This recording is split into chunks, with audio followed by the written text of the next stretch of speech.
Hi, my name is Shatha Balto, and today I'm going to talk to you about precision and predictive medicine. What is precision medicine? Precision medicine is an emerging approach for disease treatment and prevention that takes into account individual variability in genes, environment, and lifestyle for each person. Let me walk you into the steps to calculate the rate of the success among patients with generalized anxiety depression. First, let's go to Excel and you'll see this data sheet that the professor provided us in the homework. And then let's go to Insert. Let's click on the pivot table and then press OK, and it will take you to another sheet. Let me give you an example of how to calculate the rate of the success. I will take one of the medication that the professor wants us to calculate the rate of the success for, which is CIT success. Drag the CIT success medication into the column and drag it again into the value. Change the value from sum to count and then press OK. For the rows, you will add the type of disease that the professor want you to calculate the rate of success for. In this example, he wants us to calculate, as I told you before, the anxiety depression, generalized anxiety diagnosis. So it will give you another table. To calculate the rate of success, you will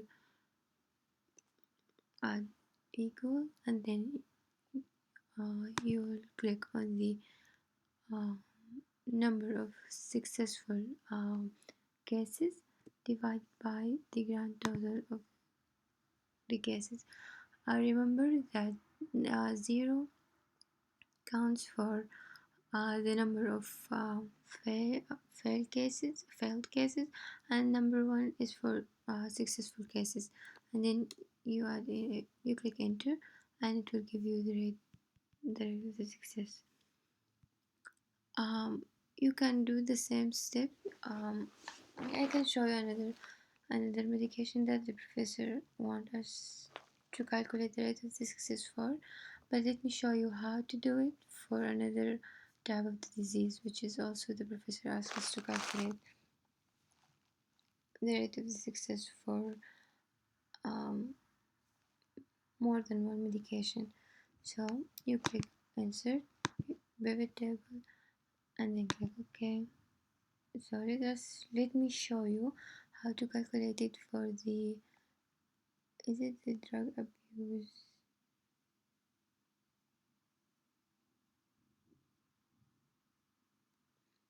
Yeah, drug abuse diagnosis. You add it here in the rows, and you take let's take another medication.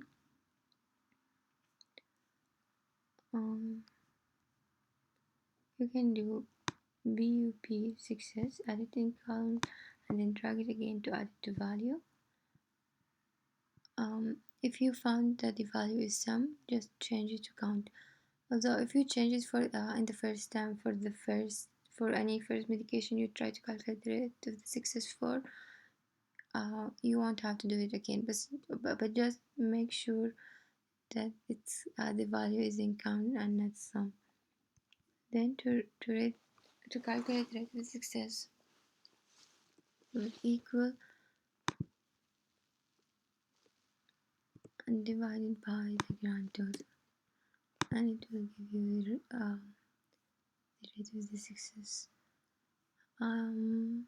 This is how to calculate the rate of the success for all. I mean, here in here you find the rate of the success for all the medication with people having the generalized anxiety diagnosis.